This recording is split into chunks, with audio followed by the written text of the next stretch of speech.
और शहर से कुछ ही दूर दीनानगर नाम का एक गांव था। उस गांव में मोहन नाम का एक ग्वाला रहता था जो हर सुबह शहर दूध बेचने जाया करता था। मोहन, तुम बहुत अच्छा दूध बेचते हो, एकदम ताजा। जहाँ शहर में तो सब माल नकली है, दूध में पाउडर मिलाते हैं, एक तुम ही हो जो शुद्ध दूध देते हो मोहन। जी साहब, मैं तो एक छोटा सा ग्वाला हूँ और ईमानदारी का ही व्यापार करता हूँ, उसी का खाता हूँ। भदनपुर में केवल एक ही डेयरी थी, बजरंग डेयरी, लेकिन वह मिलावटी और अशुद्ध दूध देता था। मगर कोई और चारा ना होने के कारण लोगों को उसी का दूध, दही, पनीर व अन्य दूध से बने सामान खरीदना पड़ता। अरे बजरंग भैया, जरा 1 किलो दूध तो देना। बजरंग ने एक पैकेट निकालकर औरत को थमा दिया। अरे इसका वजन तो करो, और कल का दूध तो उबालते ही आधा हो गया था। वजन करके ही रखा है, पूरा 1 लीटर है, लेना है तो लो, नहीं तो आगे बढ़ो। औरत मजबूर होकर वो दूध ले लेती है और निराश होकर चली जाती है। कुछ दिन बीत जाते हैं। शहर के लोगों को मोहन दूध वाले के बारे में पता चलता है और धीरे धीरे लोग उसी से दूध लेना शुरू कर देते हैं।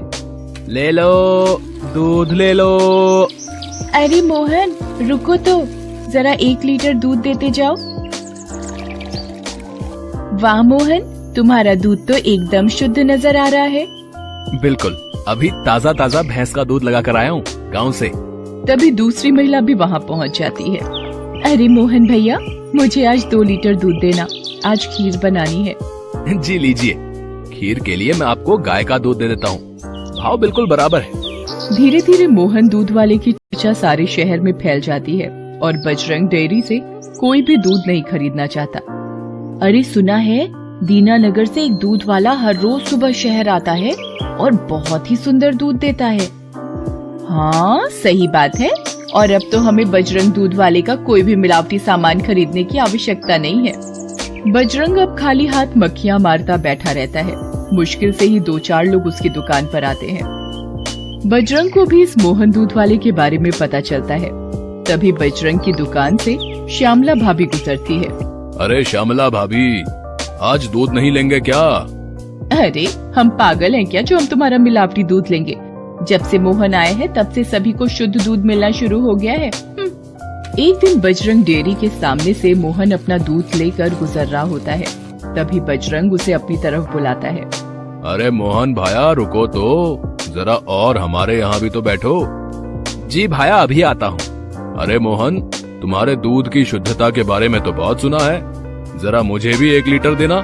जी क्यों नहीं, ये लीजिए भाया, बिल्कुल वही भाव है। वाह, बहुत बढ़िया दूध है तुम्हारा। कितने मवेशी हैं घर पर? 4 भैंसे हैं और 3 गाय।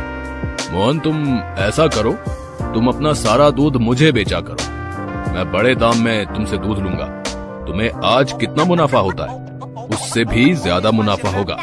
अरे नहीं भाया, लोगों का भरोसा अब मैं नहीं तोड़ सकता। अच्छा, अब मैं चलता हूँ, राम राम। बजरंग दांत पीस कर रह जाता है।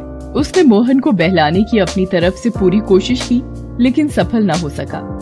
राम राम, राम राम। इस मोहन ने तो सारे धंधे को चौपट कर दिया है, इसका जरूर कुछ करना पड़ेगा। दिन के अंत में मोहन अपना सारा दूध बेचकर दूध के डिब्बों को साइकिल में टांग रहा था। हे भगवान, बस आपकी कृपा ऐसी ही बनी रहे और मैं इन शहर वासियों की सेवा करता रहूं। बजरंग उसे चुपके चुपके देख रहा होता है। मोहन साइकिल पर चढ़कर गांव की ओर रवाना हो जाता है, लेकिन उसका पीछा बजरंग भी कर रहा था। शाम ढलने के साथ ही मोहन अपने गांव पहुंच जाता है और अपने घर के सामने साइकिल खड़ी करता है तो दूध के डिब्बे लेकर अपने घर के अंदर जाता है। अरे भाग्यवान, सुनती हो, जरा 1 गिलास पानी तो ले आना। जी अभी लाई। मोहन पानी पीता है। तो कैसा गया आज का व्यापार? सारा दूध बिक गया ना? भगवान का शुक्र है, आज भी सारा दूध बिक गया। उससे भी ज्यादा शहर के लोगों को अब मुझ पर भरोसा है।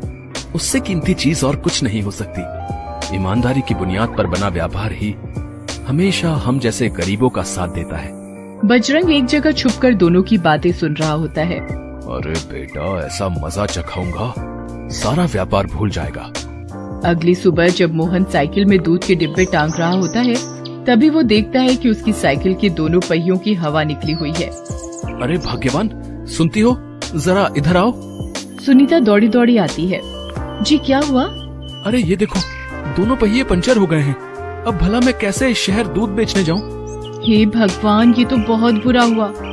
आप एक काम करिए, आज घर में ही रुक जाइए और साइकिल बनवा लीजिए।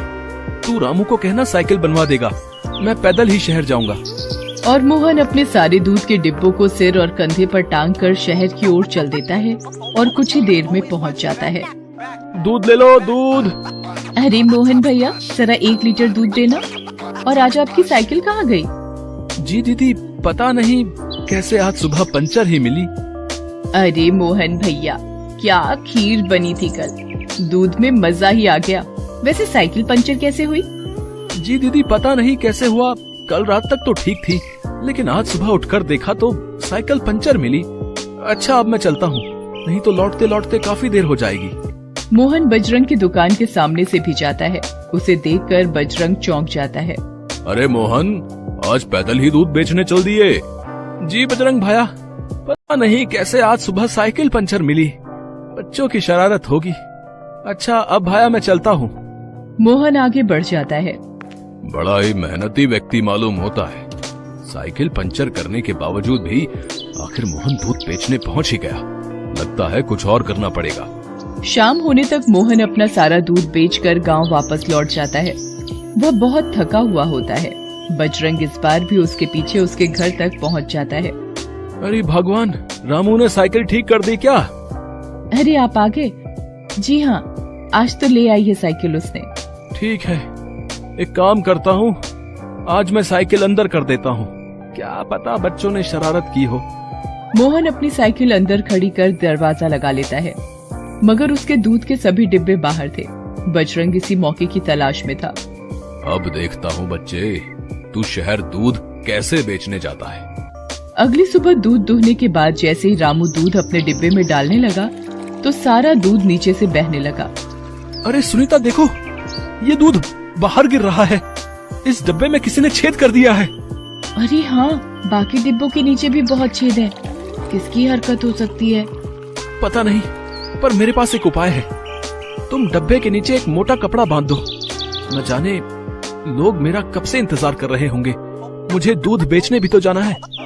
मोहन कपड़े बांधकर डिब्बे में दूध भरकर शहर की ओर चल दिया। मोहन इस बार भी बजरंग डेयरी के सामने से गुजरा। उसे देखकर बजरंग हैरान हो गया। तुम अरे मोहन, तुम यहाँ कैसे आ गए? अरे मेरा मतलब ये है कि तुम्हारे डब्बों में तो छेद था ना, लेकिन ये बात आपको कैसे पता चली? अरे वो सब छोड़ो, आओ ना, तुम बैठो ना। मोहन को बजरंग के ऊपर थोड़ा शक हुआ, लेकिन वो वहाँ से निकल जाता है। अरे मोहन भाया, ये तुम्हारे डब्बों को क्या हो गया? जी साहब, पता नहीं किसकी शरारत है। कल किसी ने साइकिल की हवा निकाल दी तो आज डब्बों में छेद कर दिया। न जाने कौन हो सकता है। और कौन होगा? तुम्हारे कारण यहाँ सिर्फ एक ही आदमी को नुकसान है, और वो है बजरंग डेयरी। ये सब उसी की चाल हो सकती है। तो साहब, अब मैं क्या करूं? शहर छोड़कर चला जाऊंगा तो मेरा परिवार कैसे चलेगा? अरे नहीं नहीं मोहन, तुमने हम शहर वासियों को शुद्ध दूध पहुंचाकर बहुत ही उपकार किया है। अब हमारा भी तो फर्ज बनता है कि हम तुम्हारी मदद करें। तुम उसकी चिंता मत करो, मेरे पास एक उपाय है, सुनो। वो आदमी मोहन के कान में उपाय बताता है। मोहन सुनकर राजी हो जाता है। ठीक है साहब, मैं ऐसा ही करता हूँ। हाँ हाँ मोहन भैया, हम तुम्हारे साथ हैं। हम बजरंग को जरूर सबक सिखाएंगे। शाम ढलने पर मोहन अपनी साइकिल पर चढ़कर वापस गांव की ओर जा रहा होता है। इस बार भी बजरंग उसका पीछा करता है। घर पहुंचने पर मोहन अपना दूध का डिब्बा और साइकिल दोनों ही अंदर कर लेता है। थोड़ा अंधेरा होने पर बजरंग वहाँ पर आता है। अच्छा बेटा, मेरा धंधा चौपट करने के बाद अब तू यहाँ चैन की नींद सोएगा। अब देख मैं क्या करता हूँ। एक ऐसा इंजेक्शन दूंगा जिससे तेरे मवेशी दूध देना ही बंद कर देंगे। वहीं बाहर अस्तबल में मोहन की गाय और भैंस बंधी हुई थी। मोहन ने अस्तबल का दरवाजा खोला और जैसे ही वो गाय और भैंस को इंजेक्शन लगाने के लिए आगे बढ़ा, वहाँ की सभी बत्तियां जल उठी और मोहन समेत शहर के कुछ लोग वहाँ पर आ धमके। अच्छा तो तू ही है वो करामाती इंसान है, नीच, मिलावट का सामान बेचता है और ईमानदारी को हटाना चाहता है। हमें इसे मारना चाहिए, मारो मारो मारो। जी नहीं, कानून को हाथ में लेना ठीक नहीं है, बेहतर होगा अगर हम इसे पुलिस के हवाले कर दे तो। वाह मोहन, न सिर्फ तुम्हारी ईमानदारी बल्कि तुम्हारी शालीनता ने भी हमारा दिल जीत लिया। वाह। वहाँ पर खड़े सभी लोग मोहन के लिए ताली बजाते हैं। बजरंग दूध वाले को सलाखों के पीछे भेज दिया गया। मोहन उसी शहर में दूध बेचता रहा और कुछ ही वर्षों में उसने अपनी खुद की डेयरी भी खोल ली है और अब वो अपने परिवार के साथ हंसी खुशी प्रसन्नता से रहता है।